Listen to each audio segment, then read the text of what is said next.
So I don't know how many people actually know this, because I didn't know this myself, but whenever you're putting wood on cement, you have to make sure it's pressure treated, or at least that it has some coating so that this doesn't happen, because apparently cement and stone have moisture to the middle point, especially exterior cement, and over time it'll cause rotting. So I'm going to shore this up a bit, because this is part of the support for this outside beam. So first I'm going to put this 2x4 on the inside behind this piece, screw it through, and then I'm going to cut the rod off at the height of this 4x4. I'm going to slide it underneath. So it's just an extra level of support. I may even wrap this, both of them, in this wrap, siding wrap, Tyvek or whatever it's called. It gives an additional moisture barrier. I put just scrap wood in the back over there as a wall to hold up the cement as it dries. Pretty simple contraption. Now the cement on the inside here is going to be much lower. It's only going to be 3 or 4 inches deep, so there's no reason to, you want to hold back the wall.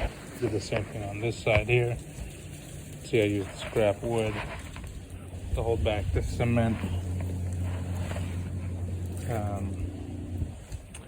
Now we're starting the foundation on this side. And again, we put cement down, we put the stone on to make sure it's even with the wall. It's in line with the wall that we want. And you can't really put too many layers, otherwise it'll fall down. So you have to put one layer down.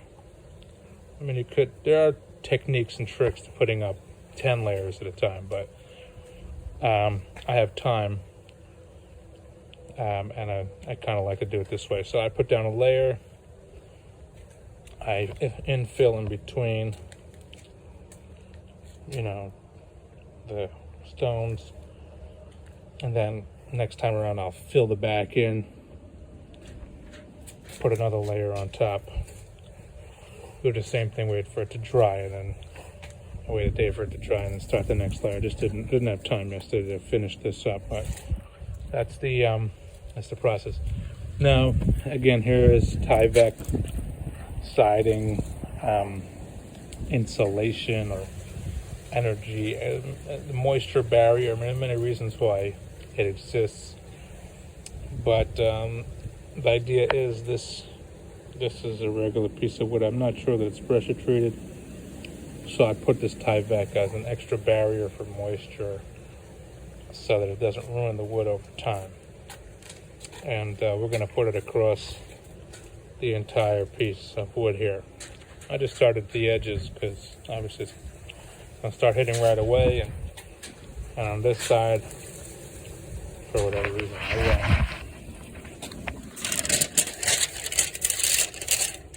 I got that 4x4 and the 2x4 on the other side, the 4x4 is in place. I decided to use insulation foam here instead of cement, and then we'll just cement around it.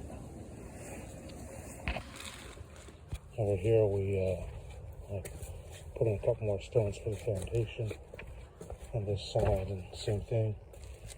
Came back and just cleaned it up a bit.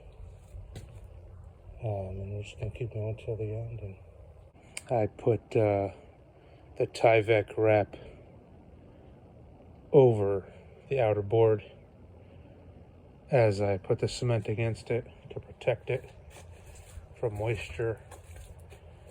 And here we are, continuing the foundation on this side.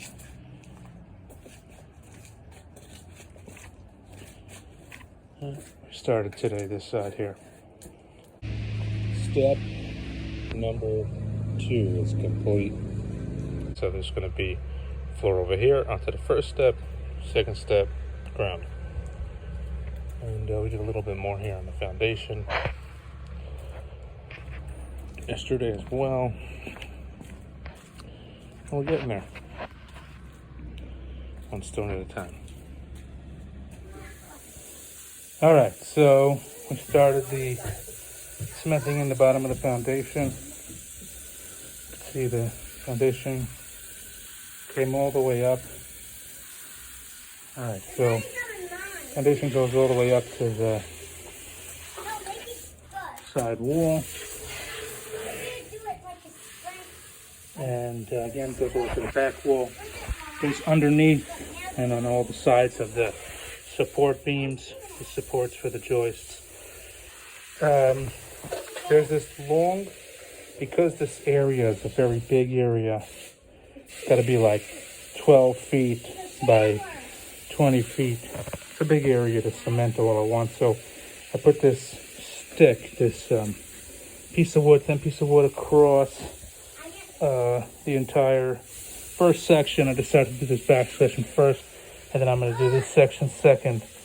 But I put this level piece of wood to just let me know where to stop, and to make sure that this cement is level across the entire area.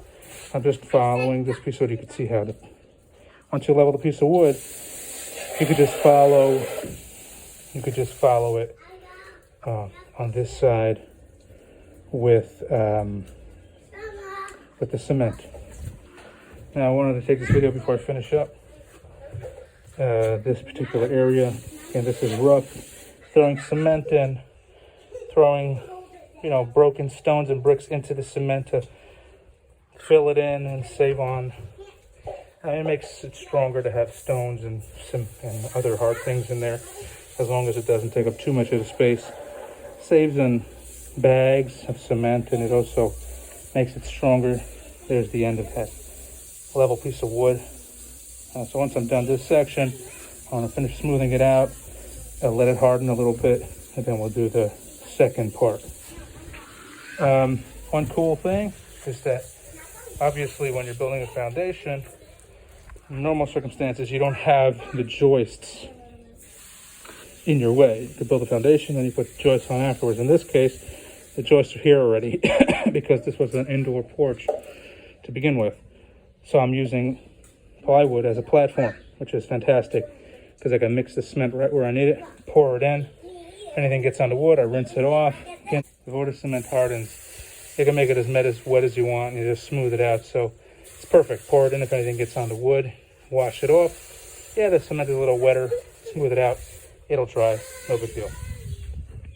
All right, so it's hard to see from this angle, but there's a piece of wood that extends across the entire length of this floor. Here, you can see it better on this side. This is basically a level piece of wood from one end to the next.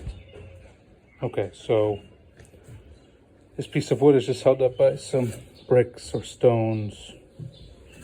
Once it's level, you put some stones underneath on one side, some stones underneath on the other side.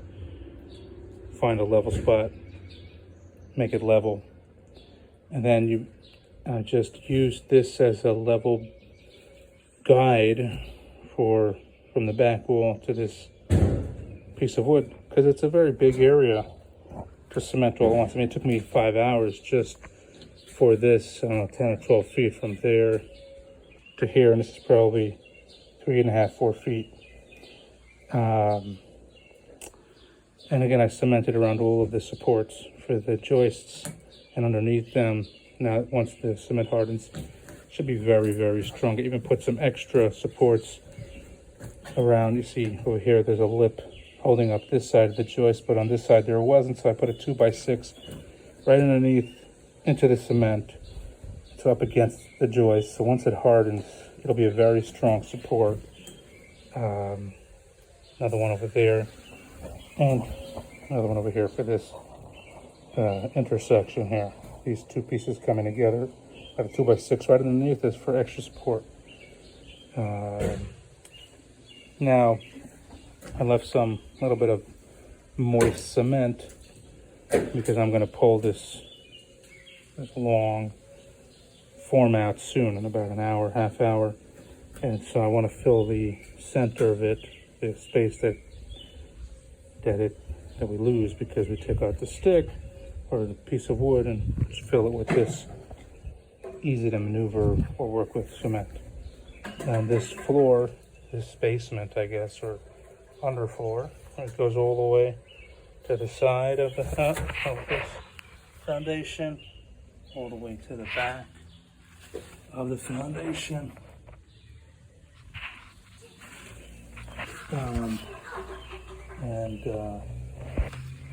Underneath this form, because the form is only about 2 inches and the depth is probably 6 to 8 inches, and it just lies stones and cement along the side to give it support and so that cement doesn't go sliding underneath.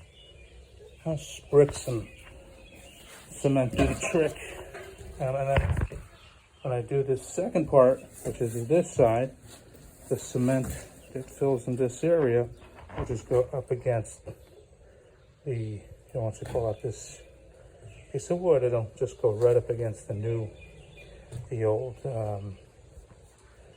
the already laid cement floor. So it's nice and smooth, nice and flat, just waiting for it to dry.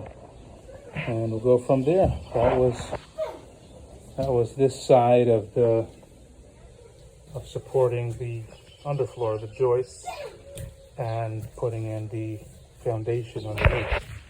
To be continued. We continue the process today.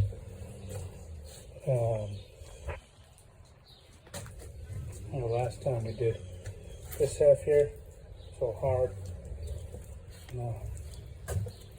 It's all done.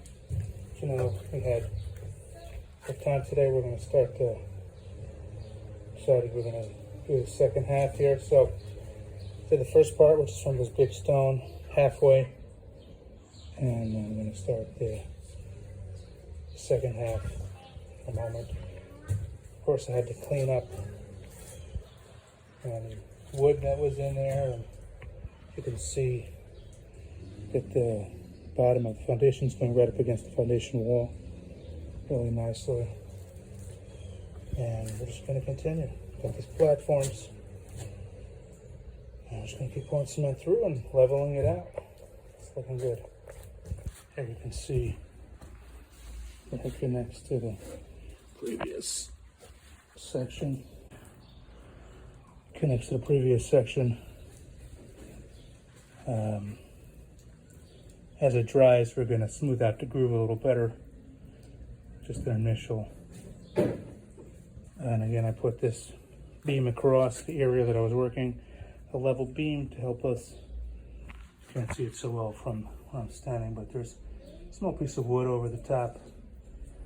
It's a bit covered now with cement, and it keeps us level from the previous section we were working to the wall. We put a piece of wood and we just use that as our guide. As I finish up the cementing in the bottom part, I just wanted to show that when I make the cement, I make it really wet. More wet than that would be considered normal. And the reason I do that is because I'm the one mixing 32 bags or 30 bags in a row with a wear barrel like this. And since I don't have a machine to do it quickly, I don't want the cement to dry at all or settle at all. I want it to be wet and flexible the entire time. So I can go back now to another one of these areas and still move some of the cement around. Not all of it, because it does get hard, especially the deeper you go. But the wetness, you can still see a layer of water, light layer of water on top. And that is to keep it just very moisturized so that I could work with it for a long period of time. It actually took me about, 6 hours, 5 hours to do this whole section. So with that many hours, you want the cement workable the entire time. So here the second side is completed. Still drying since yesterday, finished about 7 p.m. So now it's about almost 24 hours See the cement on this side is a little wetter than that side based on the color. And that's the old first side. Second side. One thing to trick that it's good to mention is that this pipe that had come through for the wiring, I stuffed the end of it with a tissue, or you could use a rag or anything like that. That prevents anything from going inside, such as wet cement and then hardening on the inside. And once all the cement is completely drying, I'll just pull it right out and it'll be nice and smooth. So that's always something to consider whenever working with any liquids or anything you don't want going into a pipe. You just stuff the end and should be all good. This is the finished basement part of, or the foundation part of this, and next is the walls.